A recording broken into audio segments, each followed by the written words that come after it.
चलिए वो बात को सुनिए, थोड़ा समझिए, फिर बाद में डिस्कशन करेंगे सभी लोग। ज्यादा आवाज कीजिएगा, दिक्कत। आज हम लोग पूरा छोटा से छोटा टॉपिक जितना भी है ना इसका पढ़ लेते हैं आज। ध्यान दीजिएगा, कोशिश करेंगे, उसके बाद फाइनली डेरिवेशन पढ़ेंगे। मतलब टॉपिक इरेगुलर हो गया। इरेगुलर मतलब जो पिछले साल से आप मिलाइएगा ना मेरा कॉपी, तो उसमें कोई टॉपिक पहले होगा तो इसमें कोई टॉपिक बाद में होगा। तो इसका मतलब ही थोड़ा ना कि रटे हुआ कि इसके बाद ये पढ़ाना है, इसके बाद ये पढ़ाना है। चले, जहां जो सिस्टम बनता है वैसे पढ़ाया जाता है। बोले आज का टॉपिक है संट, 2015 का क्वेश्चन। संट क्या होता है? SHUNT, ठीक। और संट एक प्रकार का वर्ब हुआ, एक काम हुआ। तो संट का V4 क्या होगा? संटिंग होगा ना। ध्यान दीजिएगा, कोई पूछेगा संट क्या है, जानकारी लीजिएगा। कहा गया जब एक रेजिस्टेंसलेस, मेरी बात को सुनिए, जब एक रेजिस्टेंसलेस मतलब कि उस तार में रजिस्टर हो ही नहीं। केयरलेस मतलब जो केयरफुल नहीं हो, उसी को लोग बोलता है। कहा गया एक ऐसा, छोड़ दीजिए, एक ऐसा तार, एक ऐसा वायर जो रेजिस्टेंसलेस हो। देखिए अभी आया, चलो सुनो, आवाज कम करो। जब एक भाई ध्यान दो, जब एक रेजिस्टेंसलेस वायर, अरे बउआ, जब एक रेजिस्टेंसलेस मतलब एक ऐसा तार जिसमें रजिस्टर नहीं हो, जब एक रेजिस्टेंसलेस वायर को पैरेलल में कनेक्ट किया जाता है, किसमें? फिर से बोलो। जब एक रेजिस्टेंसलेस वायर को पैरेलल में कनेक्ट किया जाता है तो देखा यह जाता है कि उस सर्किट से जितना करंट निकल रहा है ना, वो पूरा का पूरा करंट किससे पास कर रहा है? रेजिस्टेंस। देखिए मेरे पास दो रास्ते हैं। मान लीजिए किसी के घर से जो पानी बह रहा है, निकल रहा है, उसका वो दो नाला बनाया, तो बना तो दो लिया, लेकिन बाद में जब ऑब्जर्व करने के लिए गया, जब देखा तो पता चला कि एक से पानी आ ही नहीं रहा, एक से आ रहा है। कहने का मतलब जानकारी लेना है कि एक सर्किट में क्या किया, एक रेजिस्टेंसलेस वायर को जोड़ दिया, एक ऐसा तार को जोड़ा जिसमें रेजिस्टेंस नहीं था। तो बाद में उसने देखा कि करंट जो पास कर रहा है वो रजिस्टर वाले से नहीं कर रहा है, पूरा का पूरा बिना रजिस्टर वाले से पास कर रहा है। आप ही बताओ करंट कहां जाना चाहेगा? जहां उसका विरोध कम होगा। इसका नाम है रेजिस्टेंसलेस, अर्थात इसमें रजिस्टर नहीं है, अर्थात करंट का विरोध यहां पर नहीं होगा। लेकिन जिसमें रजिस्टर होगा करंट को रोकने का काम करेगा। तो क्या जिधर आपको कोई घेरेगा, कोई पकड़ेगा, आप उधर थोड़े ना जाइएगा, जिधर से रास्ता क्लियर होगा लोग उधर से निकल जाएगा। तो वही ये चीज है कि जब एक रेजिस्टेंसलेस वायर को पैरेलल में कनेक्ट किया जाता है, जब एक रेजिस्टेंसलेस वायर को पैरेलल में कनेक्ट किया जाता है तो यह देखा जाता है कि पूरा का पूरा करंट रेजिस्टेंसलेस वायर से ही पास कर गया। तो ये जो घटना बनती है, इसी घटना का नाम होता है संट। क्या होता है? संट बोलिए या संटिंग बोलिए, डन। प्रोसेस का नाम हुआ संटिंग और घटना का नाम हुआ संट। अब यहां पर 2015 में दो क्वेश्चन एक साथ आया था। संट क्या है और संट का प्रयोग क्या है? तो पहला कहा गया संट का प्रयोग करके हम एमीटर का, एमीटर एक डिवाइस का नाम है जिससे लोग करंट मापता, मैं बताऊंगा थोड़ा देर के बाद। कहा गया कि संट का प्रयोग करके हम एमीटर के रेजिस्टेंस को घटा सकते हैं। और दूसरा, संट का प्रयोग करके हम गैल्वेनोमीटर को एमीटर में बदल सकते हैं। मतलब आपसे पूछ रहा संट का प्रयोग क्या क्या है? तो पहला प्रयोग है कि इसका प्रयोग करके हम एमीटर के रेजिस्टेंस को घटा सकते हैं और गैल्वेनोमीटर को एमीटर में बदल सकते हैं। तो याद रहेगा 2015 में ये बोर्ड में पूछा, और उसके बाद प्रत्येक साल कोई भी ऐसा, ध्यान सुनिएगा, कोई भी ऐसा ईयर नहीं होगा जिसमें सैंपल पेपर में ये क्वेश्चन आता नहीं हो, चाहे कोई भी पब्लिकेशन का छपता हो। संट क्या है और संट का यूज क्या है? तो बता तो दिए कि जब एक रेजिस्टेंसलेस वायर को पैरेलल में कनेक्ट किया जाता है तो यह देखा जाता है कि पूरा करंट रेजिस्टेंसलेस वायर से पास कर गया। तो यह घटना संट कहलाती है या संटिंग कहलाता है?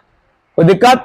ये पढ़ने के बाद आज हम लोग एक टॉपिक पढ़ेंगे जो हम प्रत्येक साल, 10 साल की हिस्ट्री में हम प्रत्येक साल लास्ट में पढ़ाते थे, सबसे लास्ट में, लेकिन मतलब इस लेसन के लास्ट में, लेकिन इस बार अभी मिडल में ही पढ़ा देते हैं।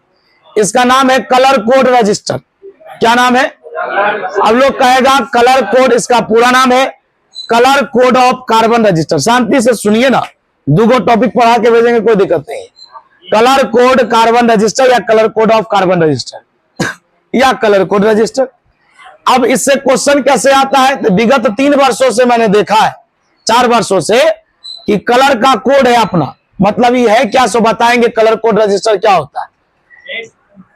आप कभी रेडियो, कोई टेलीविजन या कोई भी इलेक्ट्रॉनिक डिवाइस को देखिएगा, मोबाइल वगैरह में नहीं दिखेगा, लेकिन कोई बड़ा डिवाइस में दिखेगा कि या किसी इलेक्ट्रॉनिक्स दुकान पे चले जाइए जहां पर ये ठीक करता है, तो उसके यहाँ जो रेडियो का टुकड़ा सब फेंका होगा अंदर का पार्ट्स, उसमें देखिएगा कि उसमें कहीं पर ब्लैक कलर का, कहीं पर रेड कलर का, कहीं पर ग्रीन कलर का ऐसा ऐसा लटका रहता है। कभी गौर कीजिएगा, कैप्सूल टाइप टैबलेट होता है ना। अरे कुर्सी में स्पेन से बैठे ना, वो रेगुलर काहे नहीं आती है, आप कभी कभी आते हैं, जबकि सूरज तो रोज उगता है। हाँ मिथुन जी आइए यहाँ पर।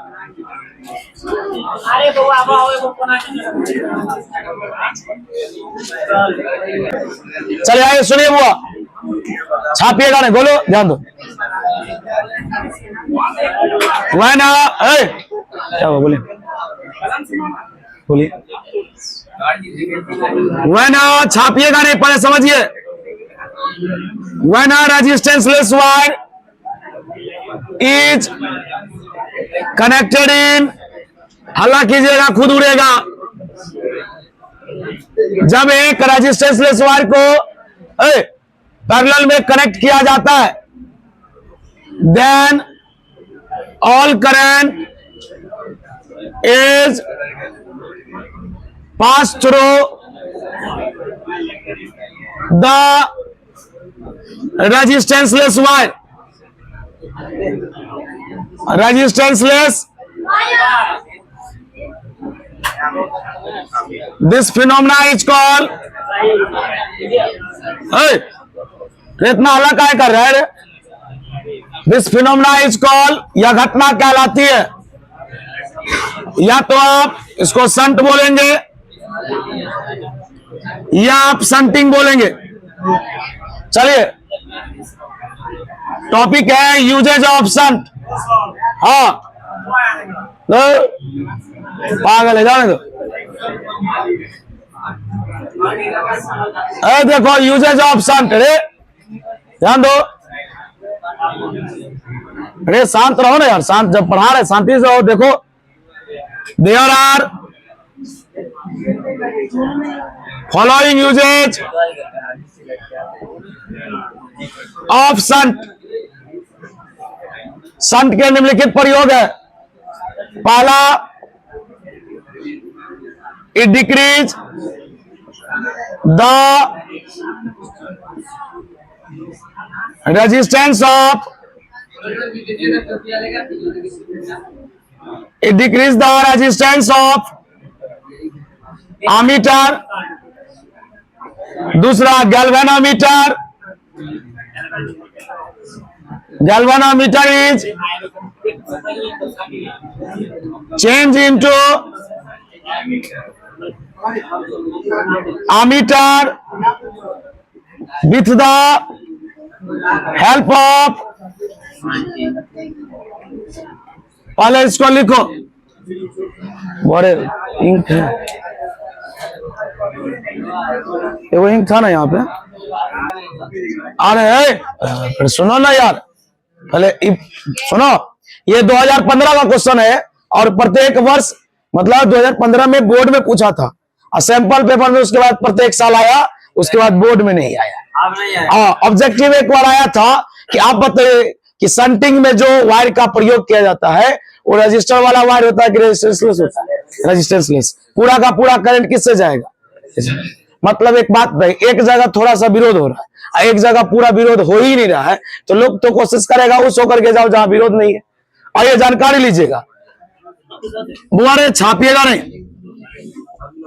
सम इलेक्ट्रिकल डिवाइस, भाई एकदम देखिए बारी में, देखिए गर्मी ज्यादा है तो आप नहीं बोलिएगा ना, खाली हम बोलेंगे तो गर्मी ज्यादा नहीं लगेगा।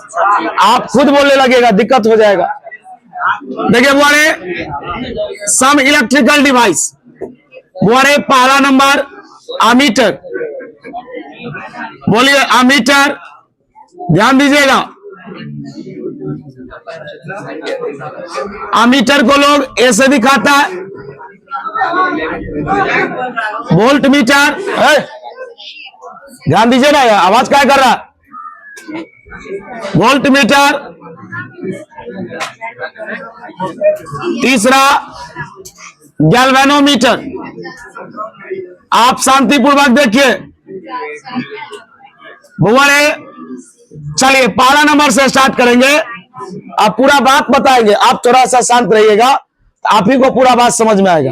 आवाज कीजिएगा तो दिक्कत हो जाएगा। बोले यहां पर टॉपिक स्टार्ट करते हैं कि अमीटर क्या या एमीटर लोग बोलता है ना। तो बोलेंगे सबसे पहले इसमें कुछ बात समझ लीजिए, इतना जो मुंह खोल देता है दिक्कत हो जाएगा ना। देखो बोले कोई पूछेगा एमीटर क्या है, ध्यान दीजिएगा। बोलेंगे एमीटर एक डिवाइस है जिसका प्रयोग करंट मापने के लिए किया जाता है। डन।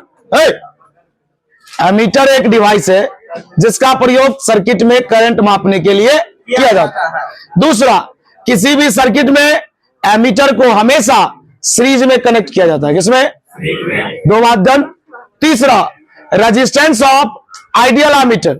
आइडियल एमीटर, आइडियल मतलब सबसे अच्छा एमीटर है, अर्थात याद रखिएगा आइडियल एमीटर का रेजिस्टेंस 0 होता है। तीन बात याद रहेगा। यह एक मशीन है जो करंट मापने का काम करती है, इसको पूरे सर्किट में सीरीज में लगाया जाता है। और तीसरा, आइडियल एमीटर का रेजिस्टेंस 0 होता है। ये हुआ वन लाइनर। अब इसके बाद जब एक्सप्लेन करेंगे तो भी देखिए, शांत रहिएगा तब ना समझिएगा, आप अपने हल्ला कीजिएगा थोड़ा। ये टॉपिक हमको से क्या लिखेंगे? It is a device, it is a which is used to, which is जिसका प्रयोग किया जाता है, which is used to measure the, बोलिए electric current in the circuit, in the circuit का शॉर्टकट। चलिए ध्यान दीजिए, इधर लिखेंगे it is always, it is connected in series. इसको हमेशा किसमें कनेक्ट किया जाता है? लिखेंगे, ये सब ऑब्जेक्टिव है ये वाला। द रेजिस्टेंस ऑफ, बोलिए the resistance ideal ammeter, ideal ammeter का रेजिस्टेंस छापिए। है बात, हाँ सो तो है।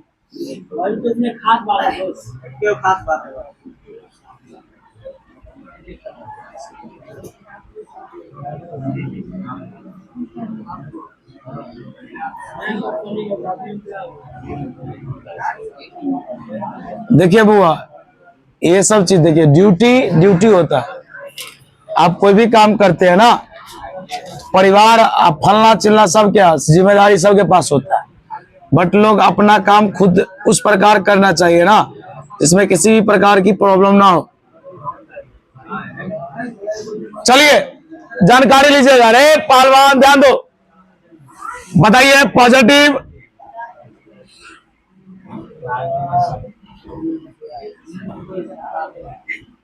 बोलिए इंटरनल रेजिस्टेंस को किससे, एक्सटर्नल रेजिस्टेंस को। जी उसका पुराना आदत है बाबू, आप गलत जगह बैठे हुए हैं। बोले एक बात बताइए, जरा रुकिए तो तब ना सीखिएगा कुछ बात।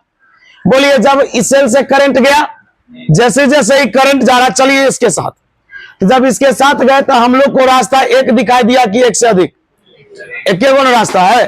तो बताइए जब रास्ता एक कहते सीरीज की पैरेलल सीरीज। अब बताइए, अभी ना लिखे है कि एमीटर को लोग किसमें कनेक्ट करता है। बाबा एक मिनट ध्यान दीजिए ना, एक नया फॉर्मूला आएगा, एक न्यूमेरिकल इस पर बताएंगे, शांति से देखिएगा तब ना। बाबा ने लिखेंगे व्हेयर, जहां आर को लोग बोलता है इंटरनल रेजिस्टेंस, इंटरनल, बोलिए, आर को लोग बोलता है external resistance, external, and I को लोग बोलेगा इलेक्ट्रिक, इलेक्ट्रिक। एक नया चीज सीखिए तो आप लिखेंगे सिंस, अरे भाई आप नहीं छापो, आप पहले इसका फॉर्मूला देखो ना जिससे न्यूमेरिकल आता है एग्जाम में। लिखेंगे आई बराबर, यानी करंट बराबर, अरे आई बराबर वी बाई आर पढ़ा था ना, तो बोले इसी को लोग बोलता है नेट ईएमएफ। ईएमएफ मतलब इलेक्ट्रोमोटिव, अब बाई टोटल रेजिस्टेंस, टोटल, ध्यान दीजिएगा। बोले सेल का ईएमएफ कितना होता है, ई, बता, आई, ईएमएफ कितना है, ई, बता, रेजिस्टेंस कितनी बार है, लिखा ना टोटल रेजिस्टेंस, एक बार इंटरनल, एक बार लिखेंगे आर प्लस, ये फॉर्मूला हो गया आई बराबर ई बटे capital R plus small R. Small R को लोग बोलता है इंटरनल रेजिस्टेंस। बता, कोई बताएगा इंटरनल रेजिस्टेंस क्या है? बुआ, जो लोग न्यू है इस बात से चिंतित नहीं होइएगा कि रे भाई सब तो समझ में नहीं करते हैं, ये सब बात बहुत पहले चल चुका है। इंटरनल रेजिस्टेंस वो रेजिस्टेंस है जो सेल के द्वारा प्रोवाइड किया जाता है। देखते हैं ना सेल के बगल में इंटरनल रेजिस्टेंस है, तो पहले आप इसको लिखिए, यहां से एक न्यूमेरिकल पूछेंगे, पहले छापिए। एनसीईआरटी का बुक है फिजिक्स का, light.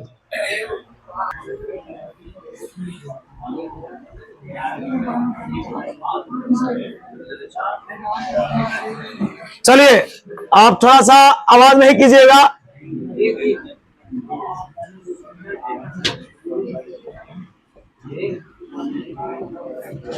The storage battery of a car, आप अगर आवाज कीजिएगा तो दिक्कत हो जाएगा, एक न्यूमेरिकल बनाने दीजिए। Of a car has an EMF electromotive of 12 volt, 12, if the internal resistance, internal resistance of the battery, of the battery is 0.4 ohm, 0. What is the maximum current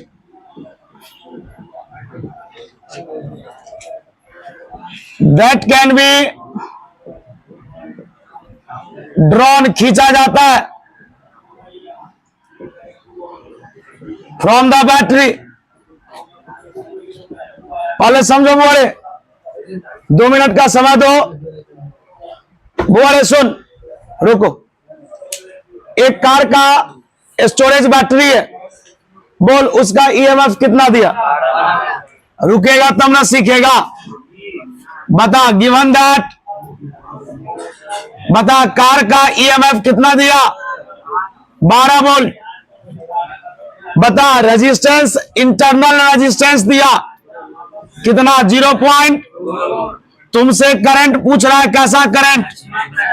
अगर करंट मैक्सिमम होगा, current अगर maximum होगा तो external resistance का मान 0 होगा। लिखेंगे for, ये सब तुम्हें याद करना पड़ेगा। आंसर मिलाने के लिए बहुत सारे लोग आई बराबर बी बट्टे आर वाला फॉर्मूला लगा के आंसर मिला लेते हैं, लेकिन जो फॉर्मूला है उस फॉर्मूला पर ना सेटअप होना चाहिए।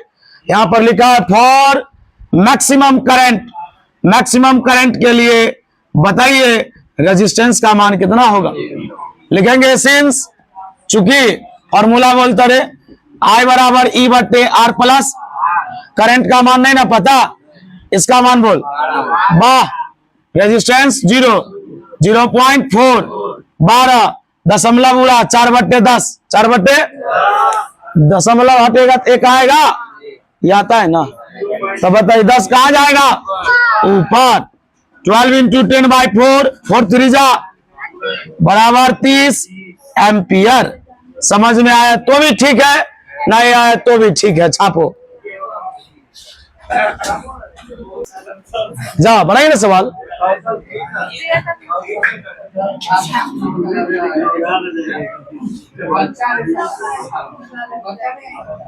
है क्या है, उल्टा सीधा बात कर रहा है। वाह क्या सवाल बनाए हो, वाह क्या कर दे। हाँ ठीक है, लाइए एक और सवाल है इसमें। एक सवाल लिखिए तो ये आपको बनाना होगा, देखते हैं आपसे बनता है या नहीं। उम्मीद है लो छा दीजिएगा आप। बोले अभी इसका कैलकुलेशन और बचा हुआ है। ये थ्योरेटिकल मान है करंट का, ये जो अभी मान निकाले थ्योरेटिकल है। अब चलेगा प्रैक्टिकल ब्रेक के बाद। पहले एक न्यूमेरिकल बनाइए इसी पर।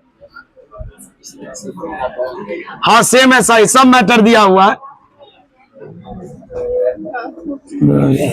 चल लिखता सवाल साथ साथ लिख। A battery of EMF electromotive force बड़ा आसान है।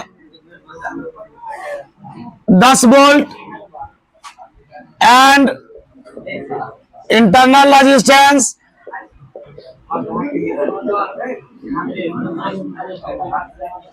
3 ओम। एज खत्म हो गया, बोले ना हम नीचे से मंगवाने के लिए। एज नीचे से ले आओ ना, जाओ ना। Connected to a register if the hey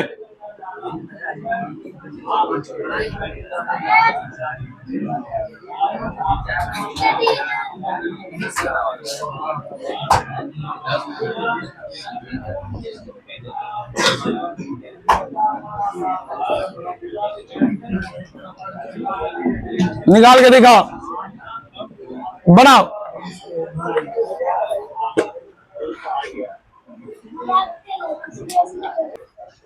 बोला ना कितना है आंसर। अरे ईएमएफ का मान दिया यार, आर का मान दिया, करंट का मान दिया, कैपिटल आर पूछ रहा है। बनाने में क्या जा रहा है, दूर मर्दे कहीं। ये फॉर्मूला होता है। करंट कितना दिया है बोल, पूरा रुके हुए बाबू।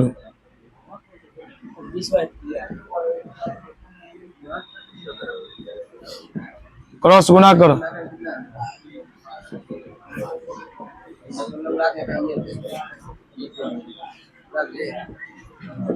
ये भाग में उधर जाएगा तो 10 गुने